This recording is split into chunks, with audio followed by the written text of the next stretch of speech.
જો મેં હમણાં કરાવું ને તે મેં તમારી જે મેથડ કરતા છે ને એ રીતે કરાવું અને તમારું ખબર પડી જાય. યસ, કઈ ભૂલ હોય તો કહી દેજો.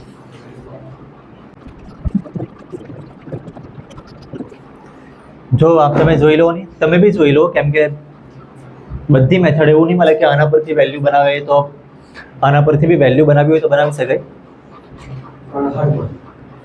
હા, હાર્ડ ઇઝી હવે ઠીક છે, ચાલી જાય બધું.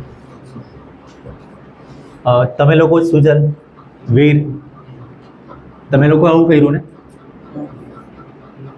આ -4y છે, આ બાજુ આવે તો +4y, પછી આ જ વેલ્યુ તમે આમાં મૂક્યા કરે એક્સના બદલે. એકચ્યુઅલી એક્સની વેલ્યુ મળે જ નહીં. જો એક્સના બાજુમાં કંઈક છે ને આવ્યું, આ 2x ની વેલ્યુ છે, તો 2x ની વેલ્યુ તમે 2x ના બદલે મૂકે તો કંઈ નહીં, પણ તમે x ના બદલે મૂક્યા કરે. મેં અહીંયા x ની વેલ્યુ ખાલી ફાઇન્ડ કરી દે, તો અહીંયા 2 મલ્ટીપ્લાયમાં હતું, આ બાજુ ડિવાઈડમાં. આ એરિયા વેલ્યુ આમાં મૂકવાની છે. હવે 2x લખ્યું છે તો 2m જ, x ના બદલે એરિયા વેલ્યુ,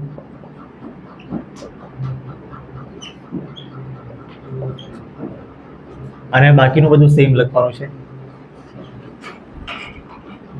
જો વિરામાં કઈ કટ થાય હવે, હા, આ 2 2 કટ થઈ જાય. આની સાથે કટ નહીં થાય, પણ આ એરવા તો કટ થઈ જાય. તો હવે આ એરવા બચ્યું એ લખી દે, -24 +4y, બ્રેકેટ નહીં કરવાનો હવે, આ એરવા +3y = 11. હવે આ બેનું કેટલું આવે, y વાળી બે ટર્મ છે, 4y + 3y 7y, અને આ 11 બી સેમ જ. આ બાજુ જે નંબર હતો એ ત્યાં આ સાઈડ પ્લસ. કેટલું આવે આ બેનું એડિશન? બહુ જલ્દી બોલી દીધું. અને y ની વેલ્યુ 5. તો આ y ની વેલ્યુ ઇઝીલી આવી ગઈ. જો બહુ ઓછા સ્ટેપ કર્યા. તમને ક્વેશ્ચન જોઈને જરાક મોટો મોટો લાગતો હતો, પણ બહુ જલ્દી થઈ ગયું. હવે આના બદલે શું આવશે? x = -24 એમ જ લખવાનું છે, +4b એમ જ. y ની વેલ્યુ આપણે અહીંયાથી લેવાની, એટલે આ બ્રેકેટમાં 5, અને આ બાકીનું શું નંબર છે? આ 2. અને તો આના પરથી જ લખ્યું છે, પણ y ખાલી અહીંયાથી લીધો. નેક્સ્ટ સ્ટેપમાં શું આવે? સુજલ હવે બોલી જરાક. -24 +20, પછી આગાડી -4 આવે ને, મોટો નંબર માઇનસમાં છે, અને પછી આનો આન્સર -2. તો x ની વેલ્યુ આવી ગઈ ને y ની વેલ્યુ આવી ગઈ. તમે ક્વેશ્ચનમાં જોઈ લો, એમાં લખ્યું છે સોલ્વ, તો સોલ્વ કરવાનું થઈ ગયું. પછી બીજું બી કંઈ લખ્યું છે ને, તો એ બીજું બી કરવા પડે. શું લખ્યું છે જુઓ ને, એમની વેલ્યુ ફાઇન્ડ કરવાની.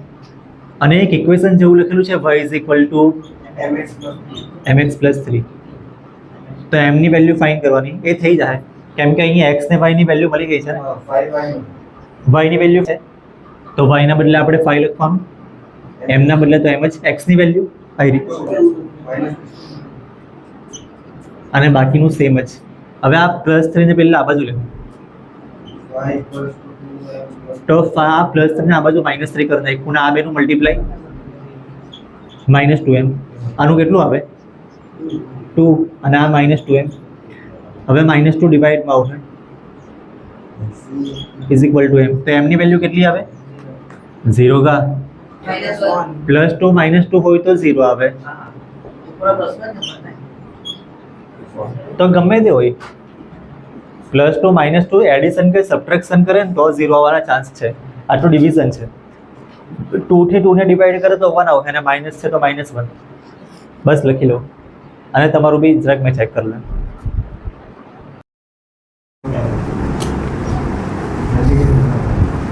જો તમને ક્યારે ફાયદો થાય ખબર, તો ભાવિકને ભવ્ય એ લોકોને પૂછી જોઈએ, કાં તો આયુષને પૂછી જોઈએ.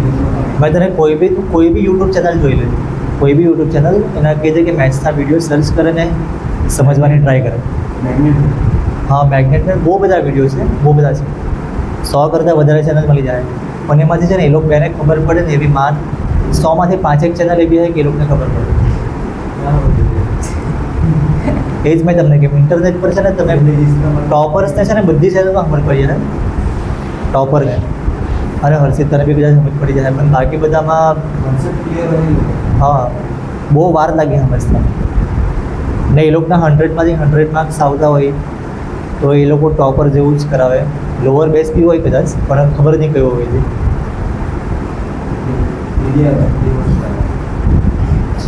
આમાં શું કરવાનું છે પહેલાં આ બેને સોલ્વ કરવાનું છે ને પછી બીજું બી કંઈ લખ્યું છે તો સોલ્વ કેવી રીતના કરીએ આપણે આના પરથી વેલ્યુ બનાવીએ અને આમાં મૂકીએ કે આના પરથી બનાવીએ આના પરથી આ માઇનસ છે ને -4y ને આપણે પ્લસ કરી નાખીએ વાયની વેલ્યુ આપેલી નહીં મળે એ વાયની વેલ્યુમાં છે ને બીજું કંઈક લખેલું છે mx + 3 એમાં એમ આપણને ખબર નહીં મળે એટલે એ હમણાં નહીં થાય પહેલાં આપણે લખ્યું છે પહેલાં સ્ટાર્ટિંગમાં સોલ્વ એરો વર્ડ લખ્યું છે એટલે પહેલાં સોલ્વ જ કરવાનું છે પછી બીજું છે તો આના પરથી 2x ની વેલ્યુ શું આવે -24 આ +4y બરાબર છે આઈવો આ 2x ની વેલ્યુ છે ને x ની વેલ્યુ બનાવે ને હવે આપણે આ 2 ને આપણે નીચે લખીએ પણ એવું કરવાનું નહીં મળે અહીંયા 2x ની વેલ્યુ છે ને અહીંયા 2x પહેલાંથી છે જ જોઈ લો અહીંયા 2x ની વેલ્યુ છે આપણે x ની વેલ્યુ બનાવીએ પણ અહીંયા 2x પહેલાંથી છે જ તો ડાયરેક્ટ તમે વેલ્યુ મૂકી લો તો બી નહીં નહીં તો વેલ્યુ બનાવી મૂકે જો દર વખતે કરીએ એવું કરીએ ને તો x = y લો મેં દર વખતે કરે એવું જ કરું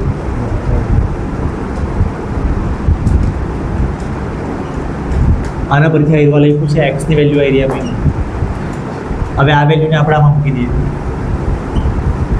આ 2m જ x ના બદલે આઈવા લખવાનું છે -24 + 4y / 2 તો આ કંઈ નહીં 2 ને 2 નીકળી જાય એટલે આપણે આ 2 ને આપણે નીચે લીધો બી ને તો નીચેના 2 અહીંથી કટ થઈ જાય જો આ 2x લખ્યું છે મતલબ 2 લખ્યું ને x ની વેલ્યુ લખ્યું + 3y